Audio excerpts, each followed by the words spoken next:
신앙인으로서 하나님을 경험하는 방법이 두 가지라고 그랬죠. 하나는 하나님의 일방적인 은혜로 경험되는 하나님 은혜가 있고, 또 하나는 우리가 하나님을 찾고 간구하고 하나님을 의지하고 말씀에 순종하여, 다시 말하면 영적인 전쟁을 치름으로 경험되는 하나님 경험이 있다고 그랬어요.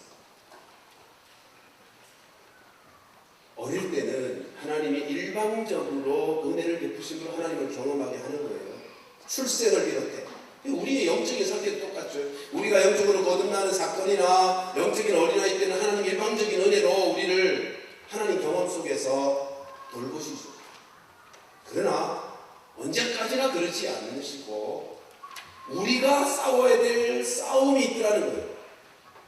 이전까지는 하나님이 싸워주셨지만 이제는 우리가 싸워야 될 싸움이 있고, 그 싸움 속에서 내가 하나님을 찾고 의지하고 말씀에 순종하는 영적 싸움을 통해 하나님 경험이 우리의 신앙을 자라가게 한다 라고 하는 사실을 함께 나누었습니다. 오늘은 그 아말렉 전쟁의 내용을 통해서, 이 아말렉 전투를 통해서 하나님이 우리에게 주시는 은혜들을 함께 나누고 싶습니다. 이렇게 오늘 본문을 살펴보려고 합니다.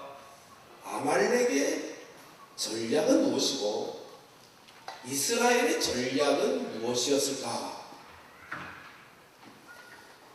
아말렉과 이스라엘의 전쟁 속에서 아말렉의 전략과 이스라엘의 전략을 살펴보므로 우리의 신앙생활에 영적 전쟁을 어떻게 승리할 수 있는지를 살펴보고 싶은 것입니다. 첫 번째로 아말렉의 전략을 살펴보십시다. 사실 오늘 본문은 아말렉이 이스라엘에게 싸움을 걸었다라고 할 때 8절은 아주 간단하게 기록하고 있죠. 그때에 아말렉이 이스라엘을 쳐서 싸움을 걸었다는 거예요. 근데 이 본문이 자세하게 설명되고 있는 신명기 25장 17절 18절을 가서 보면 이 아말렉의 전략을 우리가 확인할 수 있습니다. 우리 신명기 25장 17절 18절 같이 한번 읽습니다. 시작. 너희는 애굽에서 나오는 길에 아말렉이 내게 행한 일을 기억하라. 곧 그들이 너를 길에서 만나 네가 피곤할 때에 내 뒤에 떨어진 약한 자들을 쳤고 하나님을 두려워하지 아니하였느니라. 여러분, 아말렉이 이스라엘을 쳤어요. 이스라엘과 전쟁을 하려고 이스라엘을 쳤대요. 근데 어떻게 쳤다고? 언제? 누구를 쳤다고요? 언제요? 피곤할 때. 누구를 쳤어요? 뒤처진 약한 자들.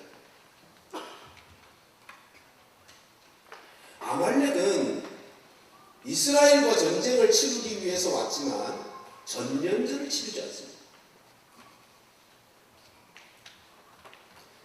지금 아말렉과의 이스라엘의 전투를 살피는 이유는 이것이 영적인 교훈을, 오고 오는 모든 세대의 영적인 전쟁 속에 승리를 위한 우리의 전략을 가르쳐주고 있기 때문인데, 아말렉의 전략, 다시 말하면 악한 영들의 전략이 이와 같다고요. 결코 전면전을 벌이지 않아요. 언제? 우리가 피곤할 때. 누구에게? 뒤떨어져 있는 약한 자들에게. 사탄은 언제나 그렇게 공략합니다.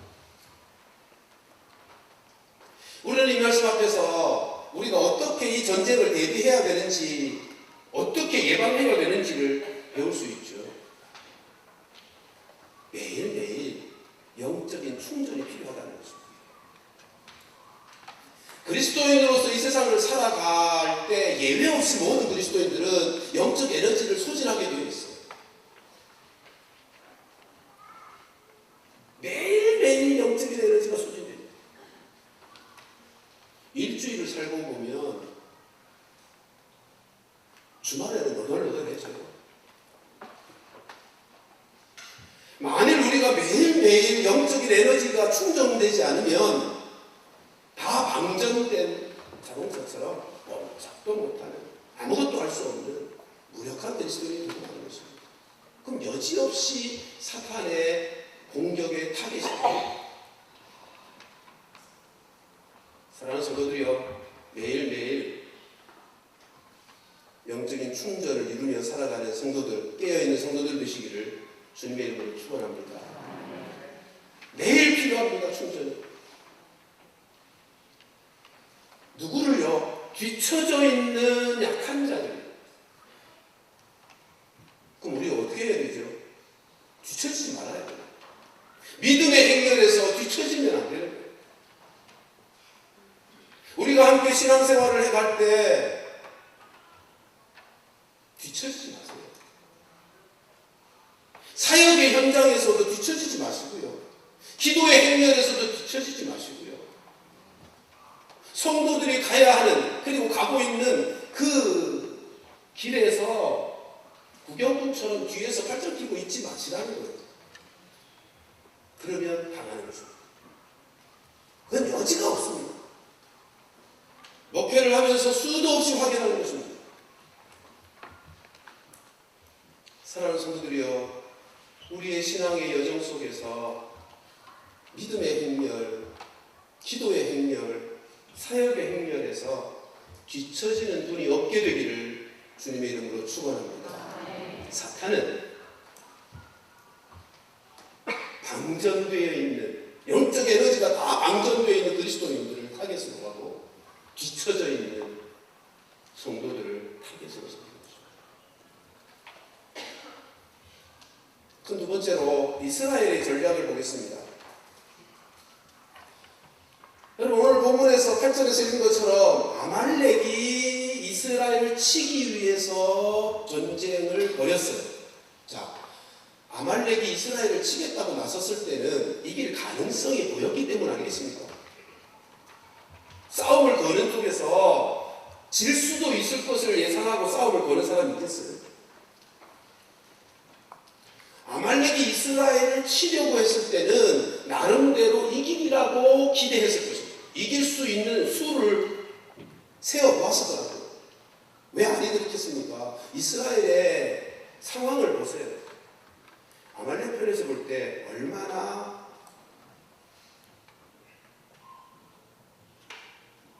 못나 보였겠습니까?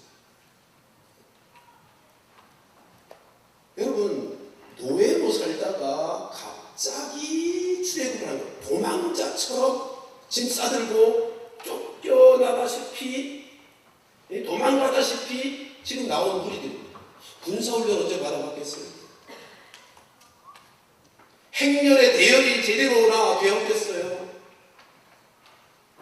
얼마나 어리숙하게 보였겠어요? 얼마나 우습게 보였겠는가 말이에요. 그러니까 아말렉은 이 이스라엘 백성들이 애굽에서 나와서 여기까지 오긴 했는데 치면 우리가 이길 것이라고 기대했습니다. 그래서 싸움을 건 거예요. 근데 결과는 어떻죠? 이스라엘이 이겼어요. 어떻게 이겼을까요? 여러분, 어떻게 이겼는가를 좀 이따 생각하고요. 이 아말렉 전투가 갖는 상징적, 아니 실제적 의미를 우리가 먼저 생각해야 할 것입니다. 아말렉 전투는 출애굽한 이스라엘 백성들, 광야 생활을 시작하는 이 하나님의 백성들에게 맞닥뜨린 첫 번째 전쟁이었어요. 여러분, 첫 번째 전쟁이라는 것은 오고 오는 모든 전쟁에 교훈이 담겨있는 전쟁이라는 뜻인 겁니다. 오고 오는 모든 그리스도의 하나님의 백성들에게 영적인 전쟁을 어떻게 승리할 수 있는지에 대한 귀한 교훈들이 담겨있는 전쟁이라고요.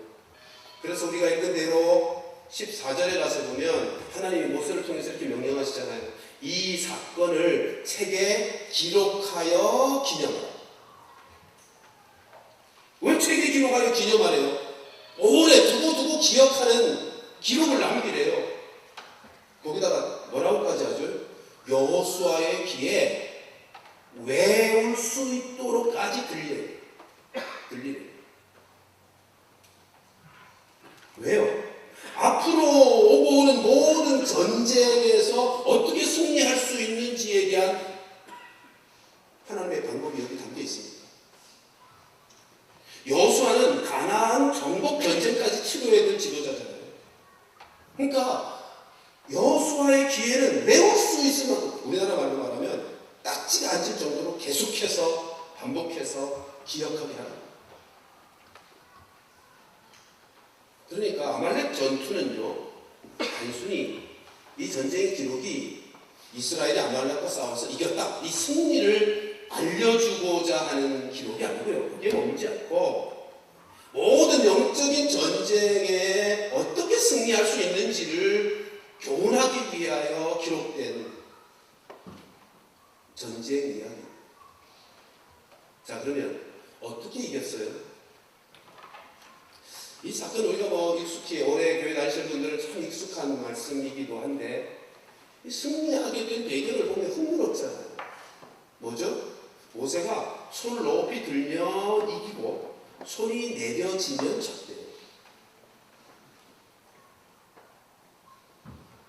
전쟁에 나가서 전장에서 싸우고 있는 여호수아의 군대가 얼마나 용맹스럽게 싸웠는가, 어떤 전략으로 싸웠고 어떤 전술을 사용했는가, 얼마나 군사가 더 많았는가, 이것에 의해서 전쟁의 승패가 알린 게 아니고, 모세가 손을 높이 들면 이기고 손이 내려지면 졌다는 거예요. 그럼 이제 우리가 확인해야 될 질문이 있죠. 도대체 모세가 손을 들었다는 게 어떤 의미였기에 들면 이기고 지면 내리면 지는가 말이에요. 두 가지 의미가 있습니다. 하나는 항복의 의미예요. 항복하며 은혜를 구하는 의미. 누구에게요? 하나님에게.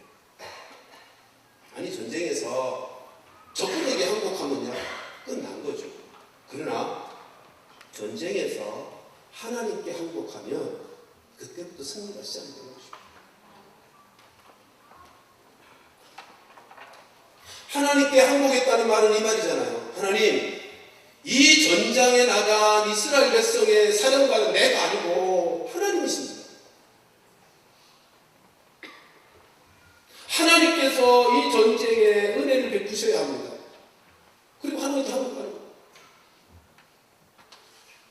오늘날 우리의 처지로 가져오면 이런 거죠. 하나님, 이 가정이 내가 가정이 아니고 하나님의 가정이십니다.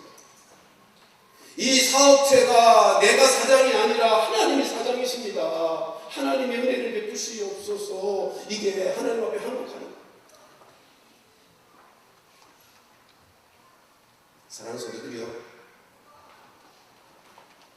항복하면, 하나님 앞에 항복하고 하나님의 은혜를 구하는 자가 되면 승리를 경험하게 될 줄로 믿습니다. 두 번째로 손을 높이 든 의미는 축복하는 누구를요? 이스라엘 백성입니다. 하나님은 영적 리더들에게 축복하는 권세를 주셨어요. 부모들에게 자녀들을 축복하는 권세를 주셨다고요. 제가 자라면서 누린 가장 큰 축복은 그것입니다. 저는 청소년 시절을 지나기까지 매일 아침마다 정신이 드는, 눈을 뜨게 된 것은 저희 아버님이 제 머리 위에서 손을 얹고 기도해 주시는 것이었어요.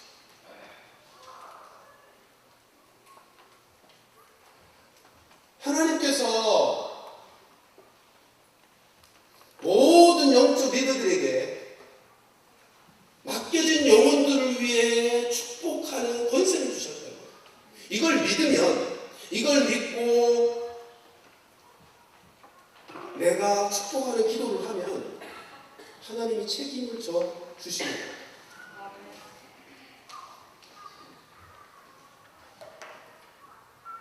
하나님께서 약속하신 것이니까, 하나님께서 만드신 질서이니까, 지금 모세가 손을 높이 들고 이스라엘 백성들을 향하여 축복하는 것입니다. 하나님, 이 백성들을 지키시옵소서. 이 백성에게 승리를 주옵소서라고 축복하며 기도하는 거예요. 그러니까 지금 모세가 손을 높이 들었다는 말은 한마디로 기도했다는 거죠. 어떤 기도요? 하나님 앞에 항복하여 은혜를 구하는 기도요. 백성들을 축복하는 기도요. 기도하면 승리하게 될 줄로 믿습니다. 사실은 이 말씀을 믿음 없는 사람이 읽으면 동화처럼 느껴져요. 그렇지 않습니까? 동화처럼 느껴져요. 손을 들면 이기고 손이 내려지면 진대. 이게 동화죠. 그런데요, 기도가 뭔지를 모르고 기도 안 하는 사람들은 동화처럼 느껴질지라도 기도하는 사람들, 기도해본 사람들은요, 그런 동화 같은 역사들을 경험하게 되는 것입니다. 불가능해 보이는 일들조차도 하나님께서 약속하신 그 약속의 말씀을 붙잡고 하나님 앞에 손을 높이 들고 기도하고 간구하면 하나님께서 책임져 주신다니까요. 하나님이 약속하셨잖아요. 예레미야 33장 3절. 너는 내게 부르짖으라. 그리하면 내가 응답하겠고 네가 알지 못하는 크고 비밀한 일을 너에게 보이리라. 그까지 약속한 하나님의 약속이라니까요. 사랑하는 성도 여러분, 한번 따라하십시오. 기도가 열쇠다. 기도가 열쇠다. 살아계시고 역사하시는 그 하나님 앞에 우리가 손을 높이 들고 항복하며 나는 아닙니다. 하나님이어야 합니다. 은혜를 구하며 기도하며 그리고 우리에게 약속하신 바 축복의 통로가 되어 내 가정을 위해서, 내 자녀들을 위해서, 나에게 맡기신 수련들을 위해서, 이 나라의 민족을 위해서 우리가 축복하며 기도하면 하나님이 역사해 주실 줄로 믿습니다. 그러니까 기도를 중단하면 안 돼요. 근데 오늘 본문을 보면 모세만 기도하는 것 아니죠. 그 옆에서 아론과 훌도 함께 붙들고 있어요. 그럼 아론과 훌이 나이가 얼마나 됐을 것 같아요? 80이 넘은 여인들. 그렇잖아요. 모세가 지금 80이 넘었잖아요. 애국 40년, 광야 40년, 그리고 출애굽의 역사를 위해 부름받았거든요. 아론은 요셉의 형이잖아요. 모세의 형이잖아요. 훌은 누이의 남편일 가능성이 많거든요.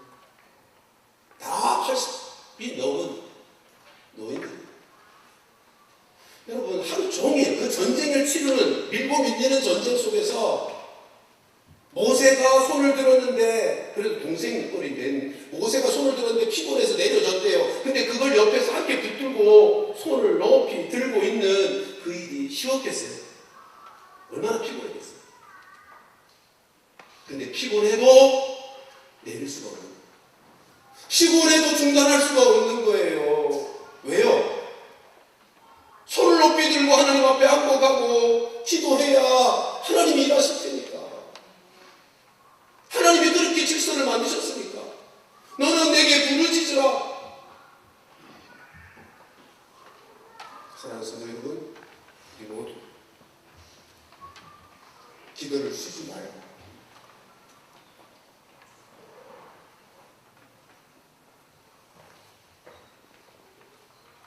기도를 쉬지 말고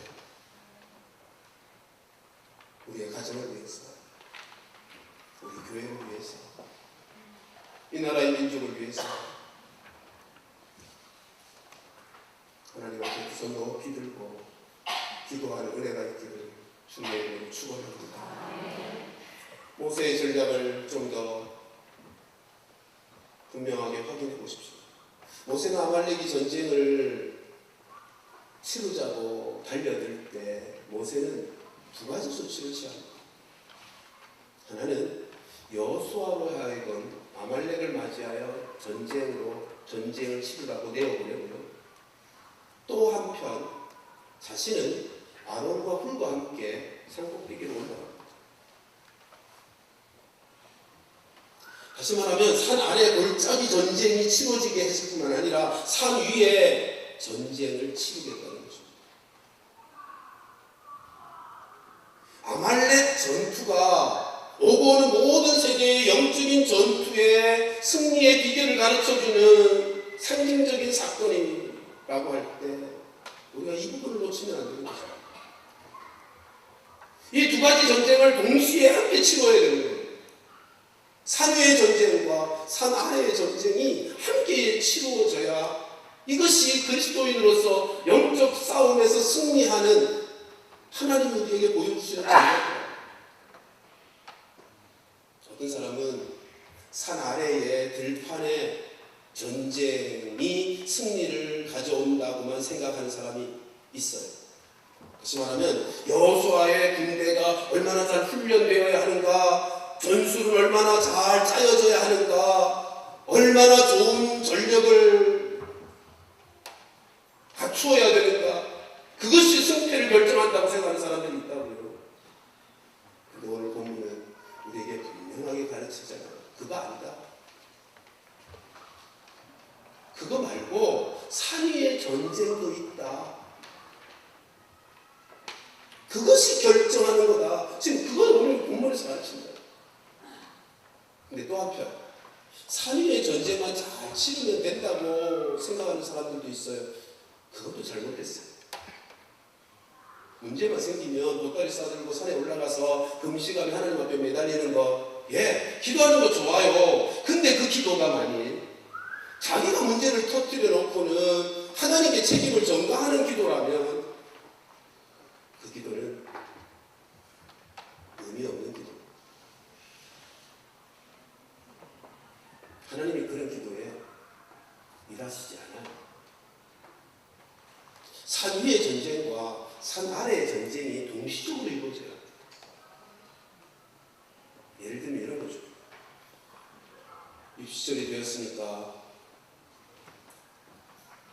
대학을 준비하는 자녀를 둔 부모들이 이제 애가 탈 때가 되었죠.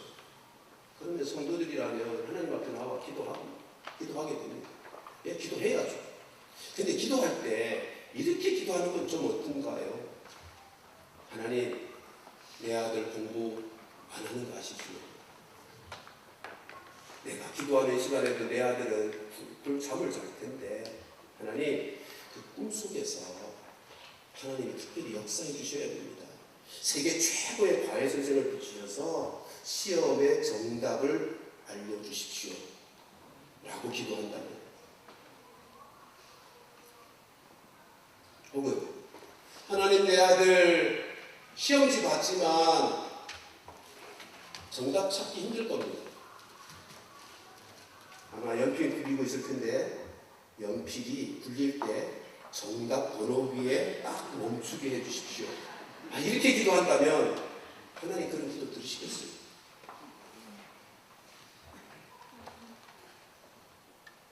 그런 기도 드리기 전에 열심히 잠자는 거 깨워서 더 집중해서 공부하도록 권해요. 여러분, 이 싸움의 승리의 비결은 두 싸움이 동시에 함께 이루어진 거죠. 그럼 이제 이런 질문이 가능하죠. 그러면 어느 게 우선순위입니까? 산 위의 전쟁이 우선입니까? 골짜기 전쟁이 우선입니까? 일반적으로는 우리 모두가 다 골짜기 전쟁이 급해요. 그렇죠? 현장에 문제가 터졌는데, 발등에 불이 떨어졌는데 그게 급하죠. 그게 급해서, 그게 중요해서 기도하는 건 자꾸 잊어버리는 거예요. 그러나 잊지 마십시오. 기도 없이 바꾼 건 의미가 없어요. 하나님의 은혜 없이 분주한 게 무슨 의미가 있겠어요? 하나님이 모든 걸 주관하시는 분이시잖아요. 그분이 창조하셨고 그분이 만물을 다스리시고 역사를 주관하시는, 나의 삶의 모든 주인이 되셔서 인도하시고 주장하시는 분이시잖아요. 아멘입니까? 그 하나님의 은혜 없이 내가 분주한 게 무슨 의미가 있겠어요?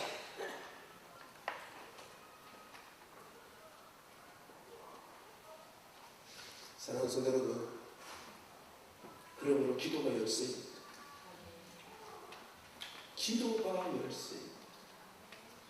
창조주 하나님, 만물을 다스리시고 만주의 되셔서 모든 역사를 운행하시는 그분 앞에 기도하는 것이 우선이에요.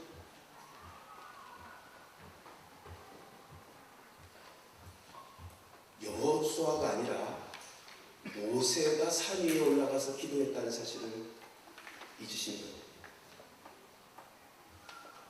이스라엘의 최고 지도자인 총사령관인 모세가 산 위에 올라가서 산 위에 전쟁, 기도하고 있었음을 놓치시면 안 돼요. 여러분, 산 안에서 여호수아와 함께 전쟁을 치르는 병사 중에 이런 생각 가지고 있었던 사람 있을 수 있어요.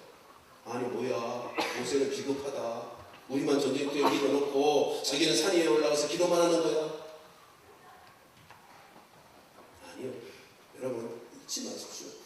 기도는 조력자가 하는 게 아닙니다.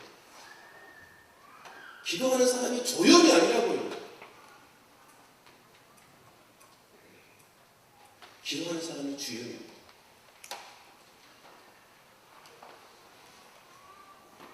모세가 산에 올라가서 두 손 높이 들고 기도할 때 이기고 손이 내려지면 졌어요.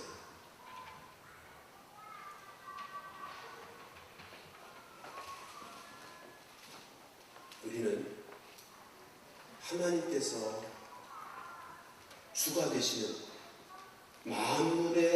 만유의 주가 되시고 그분의 역사로 운행되고 있는 역사인 것을 믿는 사람들입니다. 그러므로 기도를 우습게 생각하고요. 기도를 가벼이 여기지 마십시오. 기도하는 사람이 최고 지도자고 기도하는 사람이 주역인 것입니다. 오늘 본문의 말씀의 마지막은 여호와 니시라는 단어로 매듭을 합니다. 여호와 니시, 니시라는 단어는 깃발이라는 뜻입니다. 승리의 깃발이에요. 여러분, 이 단어에 주목하십시오. 모세의 니시가 아니고 여호수아의 니시도 아닙니다. 여호와 니시입니다. 왜요?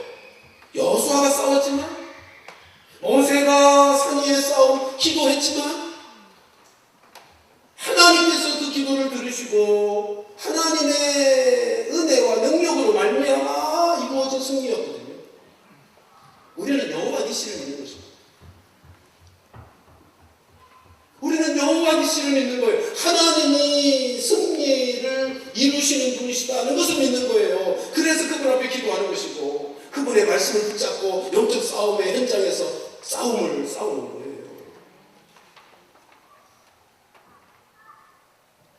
모세의 니시 아니에요. 내가 잘 싸워서 이겨 라고 말하는 여호수아 니시도 아니에요. 여호와 니시. 우리 모두 우리의 인생 속에 찾아오는 크고 작은 모든 영적인 싸움의 현장에서 승리의 비결은 여호와께서 승리케 하시는 여호와의 깃발이 나무 껴야 하는 것인 것을 기억하고, 그래서 그분 앞에 엎드리고, 그래서 그분의 말씀 붙잡고 영적인 싸움을 싸워내는, 그래서 우리 모두에게도 승리의 깃발을 휘날리며 하나님의 영광을 드러내는 승리하는 모든 성도들 다 될 수 있기를 주님의 이름으로 축원합니다.